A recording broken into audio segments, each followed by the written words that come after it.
ফেব্রুয়ারি থেকে ২৮ ফেব্রুয়ারি operation devil hunt নামে প্রায় ১১,৩১৩ জনকে গ্রেফতার করা হয়েছে এবং এর মধ্যে আমরা শুধু ফেব্রুয়ারি মাসেই দেখেছি যে রাজনৈতিক সহিংসতা হয়েছে প্রায় ৩৯৩টি, ৩ জন মারা গেছেন রাজনৈতিক সহিংসতায়। তাহলে এই যে এত গ্রেফতার, এই গ্রেফতার করে সরকার আসলে কি করতে পারলো? আগে শোনেন, এরকম ডেভিল হান্ট বলেন, আরো অনেক সময় যখন যৌথ বাহিনী আপনার ডিপ্লয় করা হয়েছে, প্রধানত কিন্তু অস্ত্র এবং দুষ্কৃতিকারীদের গ্রেপ্তার করতে হয়েছে। এবার আপনি কয়টা অস্ত্র উদ্ধার করছে বলেন? 5 তারিখে যখন আপনার অগাস্ট বিপ্লব ঘটে, অভ্যুত্থান ঘটে যায়, প্রায় 60% থানা লুট হয়েছে, আগুন দিয়ে পোড়ানো হয়েছে। এখনো পর্যন্ত 2 লাখ অস্ত্রের হদিশ নাই। এই অস্ত্র কয়েক হাজার না, 2 লাখ আমার কাছে রেকর্ড আছে। কারণ হচ্ছে 60% থানায় 2 লাখ। আচ্ছা ধরেন হচ্ছে অস্ত্র গুলি সহ আর কি, অ্যামিউনিশন সহ। হ্যাঁ, আপনি ধরেন 2 লাখ। আপনার যৌথ বাহিনী নামাইছেন, ওই পায় কি চাপাতি পায়, ছুরি কাছি এগুলো দেখায়, সব মিলে হয়তো 4-5টা রিভলভার উত্তর হয়েছে, আর মানুষ সব গ্রেপ্তার। কারণ কি আসলে? সরকারের সদিচ্ছার অভাব আছে? সদিচ্ছার অভাব নাই আসলে। দুটা যাদেরকে নিয়োগ করা হয়েছে, ধরেন এখানে যৌথ বাহিনী মানে তো সেখানে আর্মি আছে, সবই আছে, এয়ারফোর্স আছে, পুলিশ আছে, সব আছে। এরা প্রপারলি কিন্তু ফাংশন করছে বলেও মনে হয় না।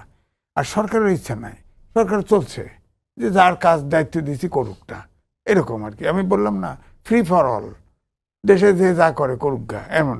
আপনার যে অপরাধ করতেছে সে তো ভাবছে না যে আমাকে আইনের মুখোমুখি হতে হবে, সেটা তো ভাবছে না। আপনি দেখেন এই যে 5ই আগস্টের ঘটনায় যে ছাত্র জনতা মারা গেল, শিশু সহ প্রায় 2000 ছাত্র জনতা মারা গেছে, এ পর্যন্ত একটা কেসে ট্রাইব্যুনাল চার্জশিট দাখিল করতে পারে নাই, এ পর্যন্ত না। হ্যাঁ, এখন দেখেন প্রধান যে কুশলী, তার বিরুদ্ধে অভিযোগ শুরু হয়ে গেছে।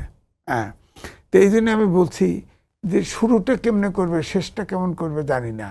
একটা বিচার ধরেন, এই যে ফেসিবাদী সরকার পালায় গেল পুরোটা, বিবিসি বাংলায় রিপোর্ট করছে 100 নেতাই আছে ভারতে, 100 নেতাই আছে, তারা ওখান থেকে আপনার বাংলাদেশের তাদের আওয়ামী লীগ পরিচালনা করতেছে। আর সারা বিশ্বে ছড়ায় সিটে আছে 1000 লোক, সব মিড ক্যারিয়ার থেকে উপরের নেতা। আর সাধারণ কর্মীরা সব পড়ে আছে, সমর্থকরা পড়ে আছে, কিছু লুকায় টুকায় আছে। তো আবার দেখেন, যাকে ধরা যায় সেই 1000 কোটি, এদের আপনি ফেরত পাবেন কি করে?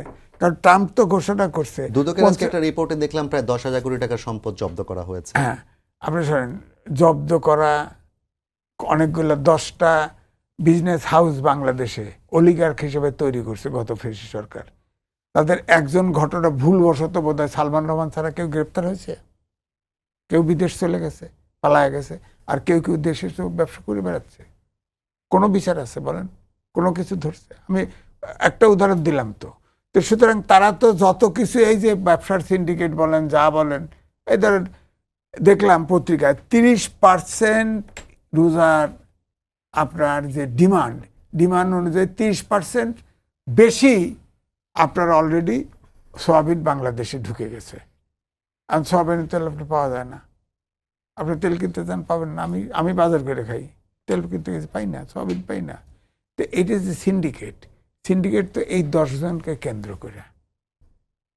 এখন তো আপনি খেয়াল করে দেখেন, দুদকে আবার তদবির যায়। ওই টিআইবির চেয়ারম্যান ইফতেখার যেমন করছে না, বলছে না, দুদকে টেলিফোন যায় যে এই তদন্ত করেন না, এই তদন্ত স্লো করেন, এটা। তো সুতরাং দেশটা কেমনে চলবে বলেন?